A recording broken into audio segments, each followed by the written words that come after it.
Welcome to Joystick. You are going to learn generator expressions in Python in this tutorial video. Before learning generator expressions, you should know what generators are. I have made a detailed video on the topic in which I have explained in depth about generators.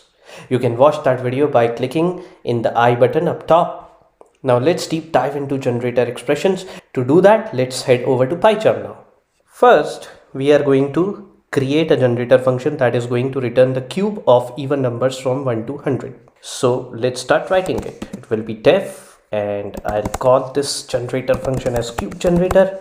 After colon within its body, we'll write a for loop. So it will be for x in range 1 to 10. Then we are going to write an if statement, which will be if x modulo operator 2 comparison operator 0 colon. When this is the case, then we have to return the cube, the expression of which will be this. That's it. This is our generator function coded. Now in the main function, let's declare and initialize a variable gb to hold the generator object. So I'm going to create the main function, then within which I'm going to write gb, and after the equals to sign, I'll write cube generator. As you can see, GB is our generator object. We'll print the first value returned by the generator function using the next method. So I'm going to simply write print within next. I'm going to pass GB. Let's play this and check if it's working. It does work. The first even number between 1 and 10 is 2, whose cube is 8, which is being returned in the first next method call. Now let's print all the values using the for loop. So we'll write for I in GB colon print I. Let's run this program quickly. There you go. It returns the cubes of all the even numbers between 1 and 10. Now what if I told you that you can write this generator function on the fly? Just like we write list comprehension, or using lambda keyword, we write anonymous functions. So when we write generator functions on the fly, they are called generator anonymous functions or generator expressions. So for this particular generator function, the generator expression will be like, we'll have to create a new generator object first. So I'll call it GE followed by an equals to sign. Within normal brackets, we are going to write x cube for x in range 1 comma 10 if x modulo operator 2 comparison operator 0. It's a Python one-liner that is going to perform the same function as these 3 lines of code.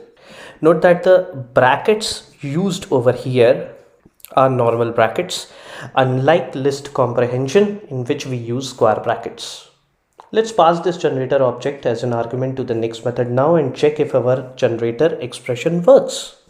So I'll write print next within brackets, we'll pass GE. I'm going to comment this line out to avoid any kind of confusion. Let's run this. So it prints 8, which is correct.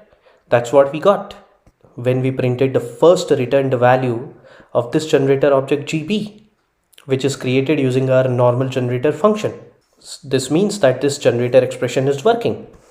Now let's use the for loop to print all the values. So it will be for j in GE colon print j.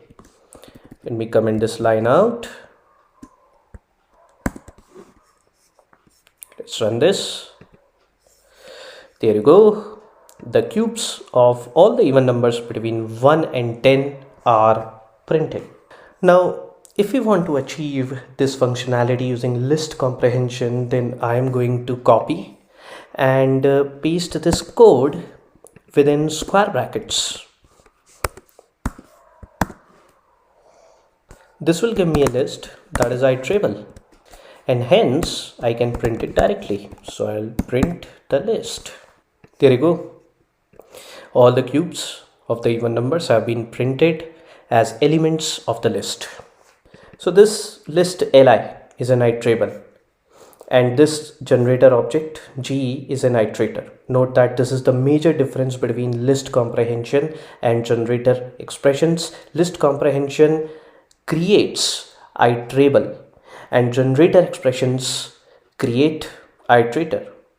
Another difference between list comprehension and generator expressions is that this list comprehension produces the entire list, just like we saw, and the generator expressions yield back values one by one because they are lazily evaluated. Hence, using generator functions, using generators thus leads to efficient memory management. With this, we have come to the end of this video. I hope you enjoyed watching this video and enjoyed learning generator expressions. Do let me know in the comment section if you have any doubts, and only for this video. Goodbye and take very good care of yourself.